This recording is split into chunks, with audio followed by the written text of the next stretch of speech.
A rural school district in Oregon decided to make masks optional.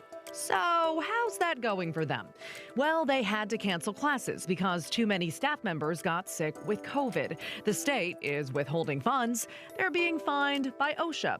And according to the superintendent, they're threatening my license. That's fine. By the way, he's also running for governor.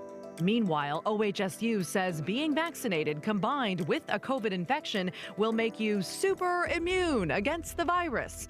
And they're banking on that playing a big role in ending the pandemic. Here's the story. No, despite that image, you don't get a cape if you have super immunity. That would be cool, though. I'm Maggie Vespa. Welcome to The Story. Contact info is at the bottom of your screen. You can email thestory@kgw.com or use the hashtag #TheStoryKGW. Our team is watching for your feedback as we speak. So let's get started. And we'll start with our big story. We have spent a lot of time covering schools during the pandemic, how they're responding to COVID and the staffing shortages that seemingly all districts are facing. Now, this story has all of that, but the big difference is it involves a superintendent openly defying Oregon's mask mandate. This is happening in the tiny town of Alsea in a rural area west of Corvallis. In fact, this town is so small, they only have one school building that houses all elementary, middle, and high schools. Alsea's superintendent is Mark Thielman, who we've talked about on this show before. He's running for governor as a Republican, and he made some headlines last year for telling parents they could request an accommodation under the Americans with Disabilities Act so their students wouldn't have to wear masks. Now, he's taking a more direct approach by declaring that masks are straight up optional in his district. Here's what he told us about his reasoning.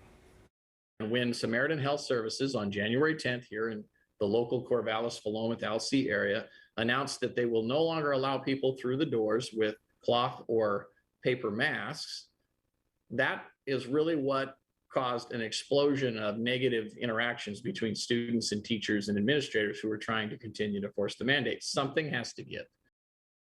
Now, you can imagine the state isn't exactly happy about all of this, so they're really hitting back where it hurts. The Oregon Department of Education is threatening to withhold $324,000 in federal COVID relief funding from the district unless Thielman puts the mask mandate back in place. OSHA also getting involved. They've already fined the district $420 earlier this month for a mask violation, and they told us they're investigating new complaints related to the district's new mask optional policy. On top of all of that, we have to mention the Alsea School District was closed today and yesterday. Why?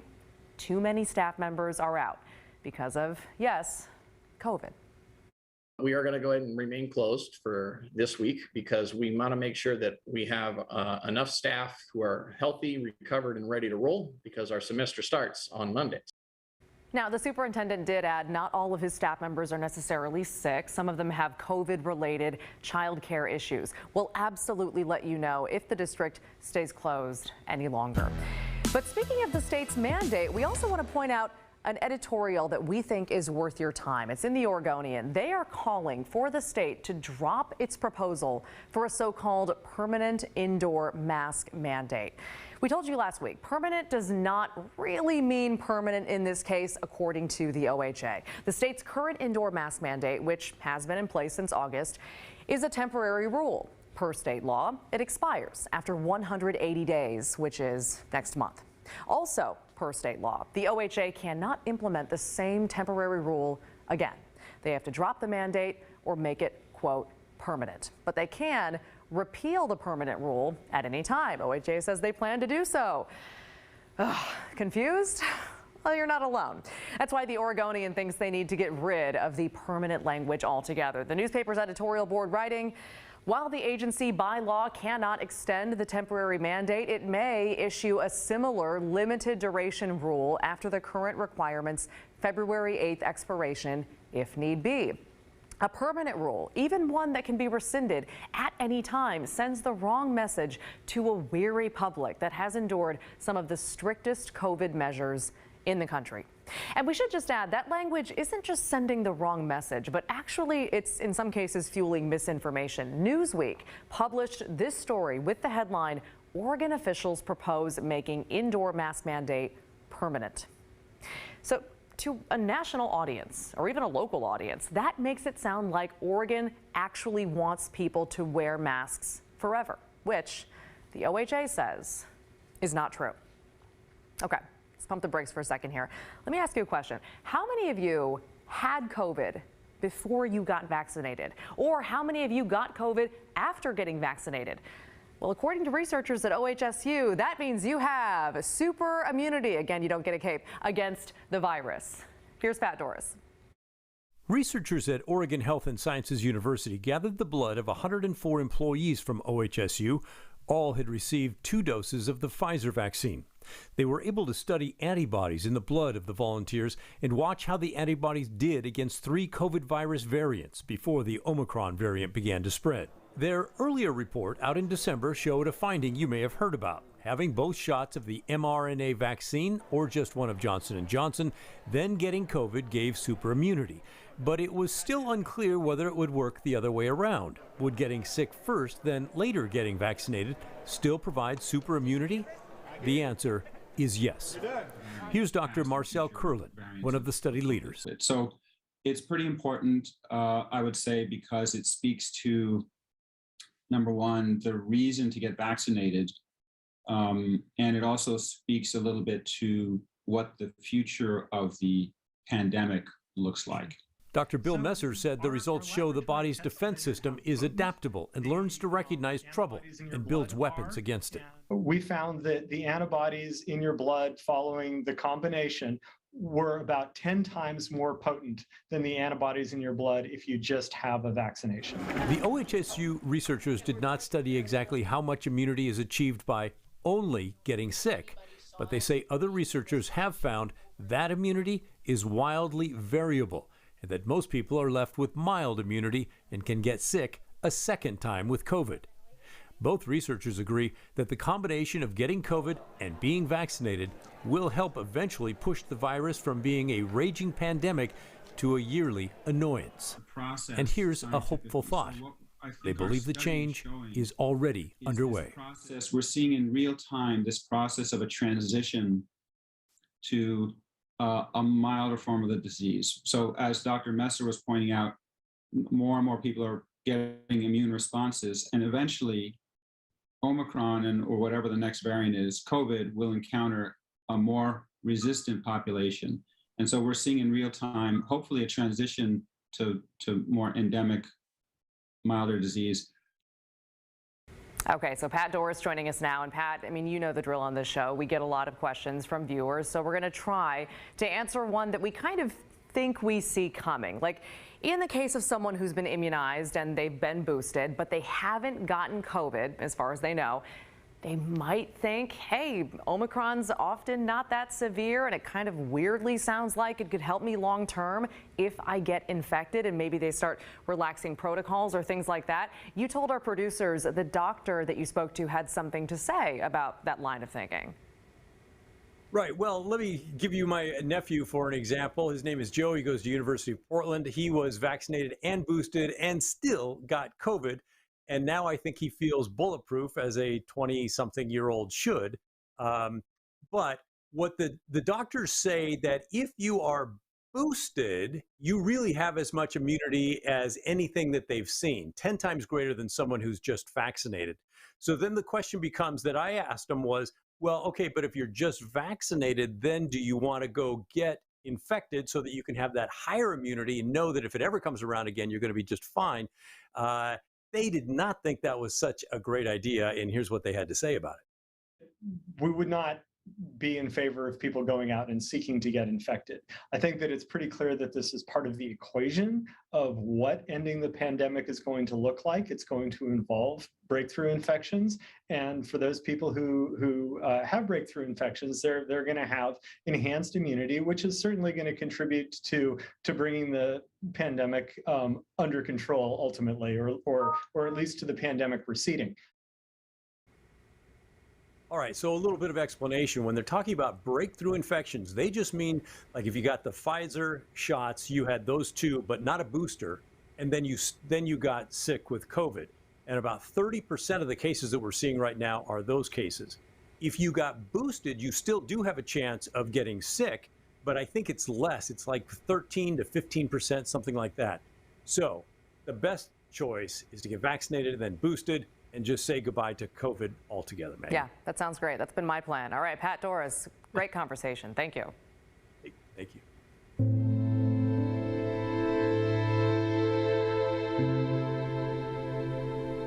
We want to shift gears and turn now to a difficult but really important conversation about the high number of kids dying by suicide. And we're not talking about high schoolers or even teenagers. These are kids as young as 5 who are taking their own lives. And black children are dying by suicide at twice the rate of their white peers. And experts say because of poor record keeping on this topic, the numbers are likely even higher than they appear. So last night we aired part 1 of our series from our sister station in Atlanta called A Different Cry.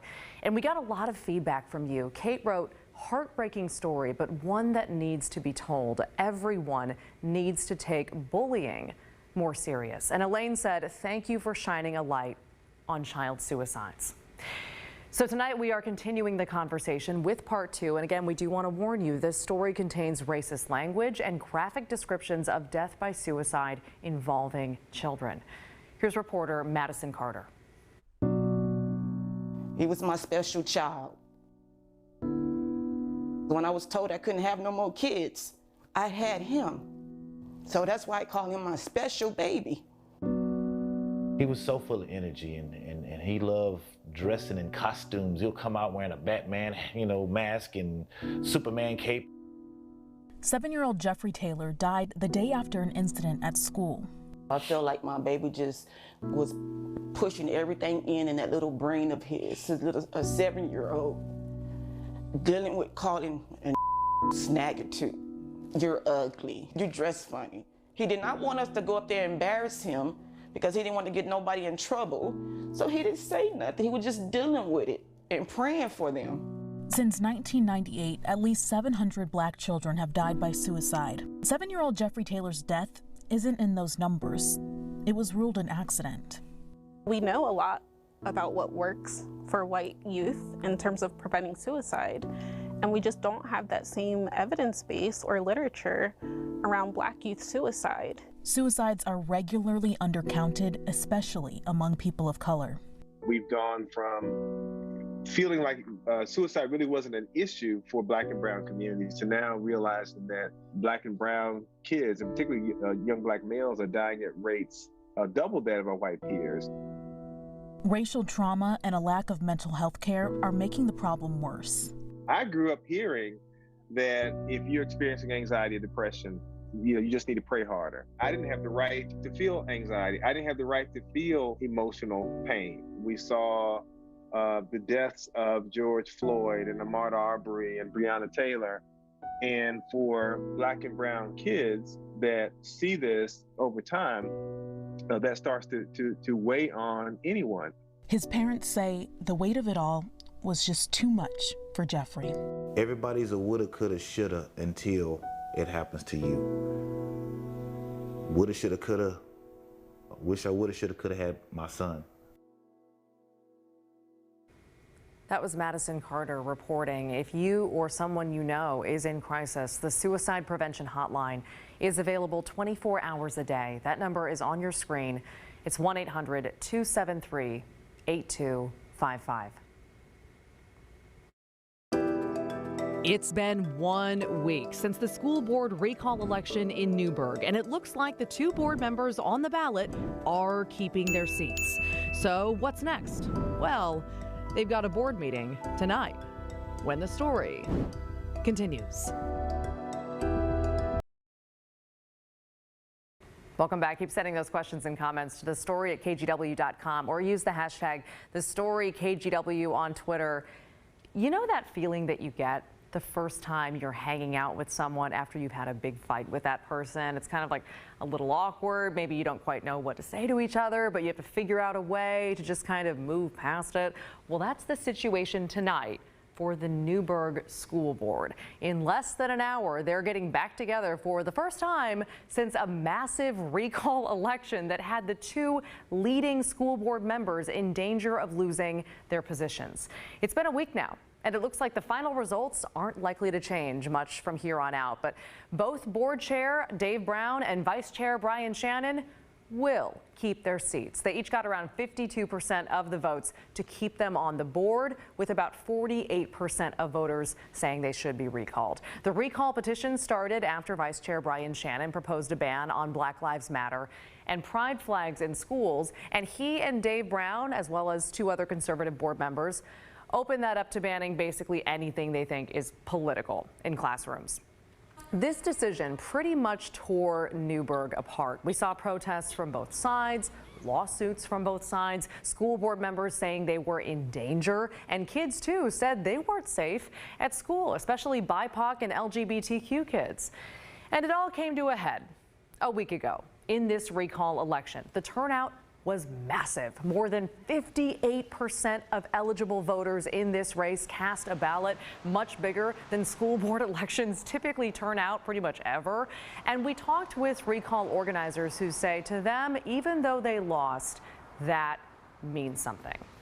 And it means that, even though we lost, 50 to 48%, it means that the conservatives who have had a stronghold here in this community for so long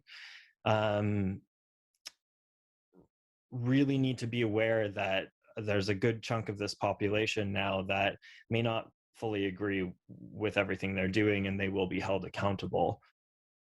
Okay, so now that the recall is over, where does Newburgh go from here? Well, recall organizers say they want to get people to pay more attention to these smaller elections. And as for the Newburgh School Board, it's basically back to business. They're still working on hiring a new superintendent after they fired the last one in the midst of all of the drama in the last few months. And tonight they're taking public comment, and there are always a lot of people who have things to say at public comment sessions. They're also working on responding to complaints made to the board by people in the community. And we got to look at some of those complaints that have come in over the last few months since the political symbols ban was passed. One person was upset at the board for, quote, institutional racism and violation of the duties of a school board member. Another one for a homophobic slur while computer mic was on. That happened during a school board meeting when they were taking public comment. One person complained that a board member gave board comment in Spanish. Lots of people complained about pride and Black Lives Matter symbols they say are still in classrooms. And one parent was mad about student art depicting pride flags. So believe us when we say that is just scratching the surface of these complaints. There are a lot more of them, and clearly the division in Newburgh still runs really deep, and that's not going to go away easily. There are still several lawsuits also that need to play out tied to this case. We will be watching all of it, and of course, we'll let you know what happens. In the meantime, Portland Street Response has been up and running for almost a year now, and they're about to go city-wide.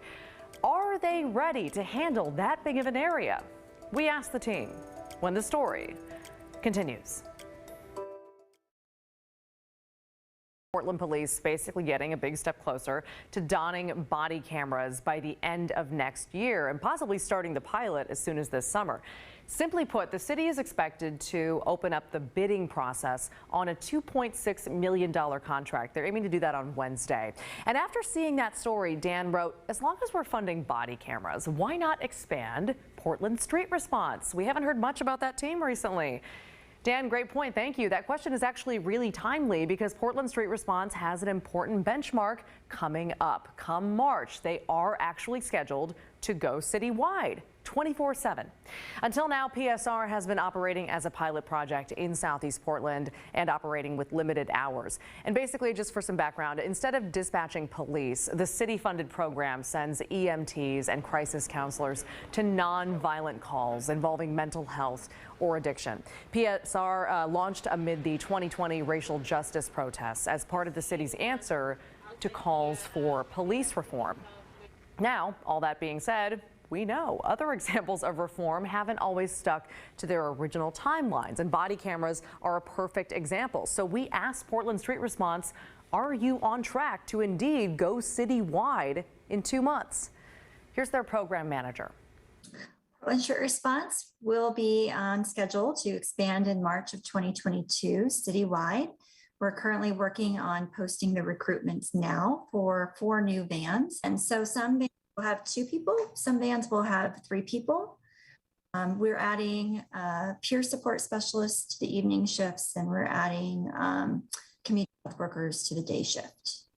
Now, that doesn't mean, she added, that there aren't kinks to work out in the system. PSR basically says, for instance, they get fewer calls at night than they thought they would. The days are actually busier, but that could change when they're operating, say, in downtown or other neighborhoods. And also, you might have seen for a while, 911 operators weren't sending that many calls to Portland Street Response. In fact, when the program first launched last spring, PSR was going out on roughly 2 calls per day. Their numbers have grown steadily since, tripling on some days, as that video apparently speeds up. But PSR staff say they definitely want to be busier, and they're talking to the city's Bureau of Emergency Communications about how to do that. We've had a lot of wonderful conversations. We have regular weekly check-ins with them. That's going extraordinarily well, I would say. We've seen definitely an increase in the types of calls that they're sending us, which is exciting. And I would say the criteria itself is still being reviewed, and we still need to sort of go through labor negotiations, talk about some of the call types that we think we could be taking on and sort of diverting away from police altogether. And that will be hopefully we'll begin those conversations here come February, March. And again, they're going citywide in March, they say.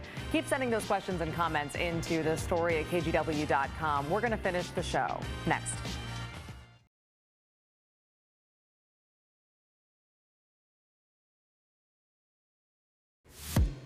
This week's Hey Help cause is the Humane Society for Southwest Washington. They help pets find loving homes, and they rely completely on donations to help care for the animals in their shelters. So donations are huge, and if you would like to donate, hold up your phone's camera to the QR code on your screen. You can also go to kgw.com/heyhelp. And we always reiterate this, these are micro donation drives, so feel free to give any amount, no matter how small.